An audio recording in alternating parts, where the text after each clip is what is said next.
une larme de Dante. Non loin de Notre-Dame, un soir du Moyen-Âge, deux voyageurs, vêtus d'un costume étranger, demandaient, pour la nuit, qu'on les pût héberger. L'un jeune, l'autre vieux, là d'un rude voyage. L'hôtelier leur jeta son méfiant coup d'œil. Cet étrange vieillard, qui donc pouvait-il être?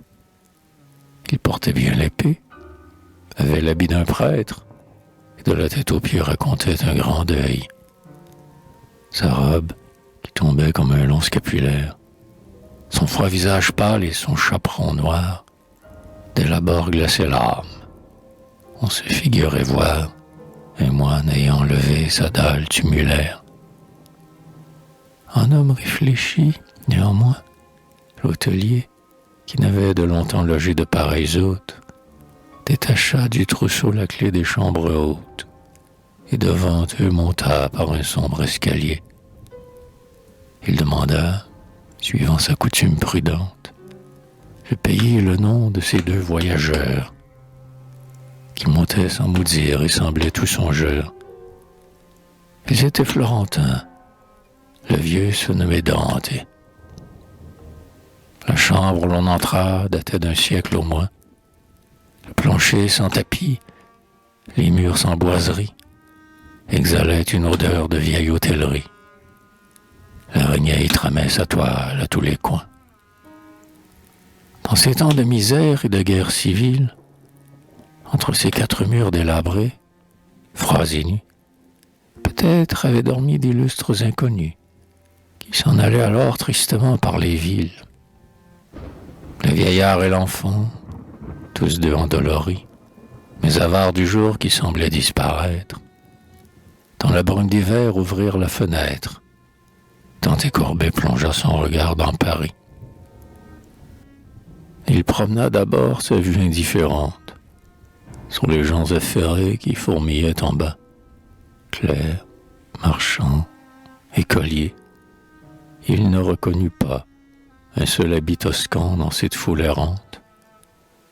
Puis, entre des palais et des maisons de bois, il aperçut un fleuve au cours mélancolique et, dominant au loin la cité catholique, une forêt de tours, de clochers et de croix. Il chercha le soleil. Sa lumière amortie, pour le poète en deuil, n'eut pas un rayon d'or. Le globe descendait ainsi qu'un astre mort, froid comme un clair de lune et blanc comme une hostie. Un timbre sourd frappa l'heure où le jour s'éteint, comme pour assombrir ses mornes rêveries. Ce n'était pas la voix des claires sonneries, dont la joie éclatait sous le ciel florentin.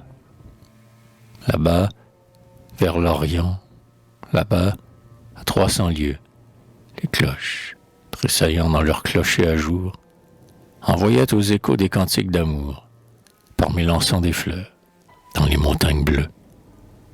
Là-bas, tout emporpré par les rougeurs du soir, l'Arnaud se déroulait dans un chaud paysage, tant évirillonnait cette lointaine image, dans son cœur, comme au fond d'un funèbre miroir. Il joignit ses deux mains.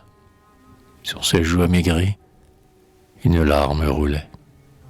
Sa tête se pencha. L'enfant qui le suivait tout ému s'approcha, et, de sa douce voix, parla de la patrie. Vous qui gardez au cœur la foi, la charité, maître, n'y laissez pas s'éteindre l'espérance. Un jour, croyez-moi, nous reverrons Florence. Et, comme les jours saints, ce jour sera fêté. Les cloches fiazelées de Sainte-Marie vous chanteront encore d'éclatants l'œil taré. Voilà bien longtemps que vos yeux n'ont pleuré, mais la source des pleurs ne s'était pas tarie. Tais-toi, dit le vieux Dante. Ils auraient trop d'orgueil. Les noirs, s'ils me savaient pleurant comme une femme. Et rentrant son enfer de douleur dans son âme, il sécha brusquement sa larme dans son œil.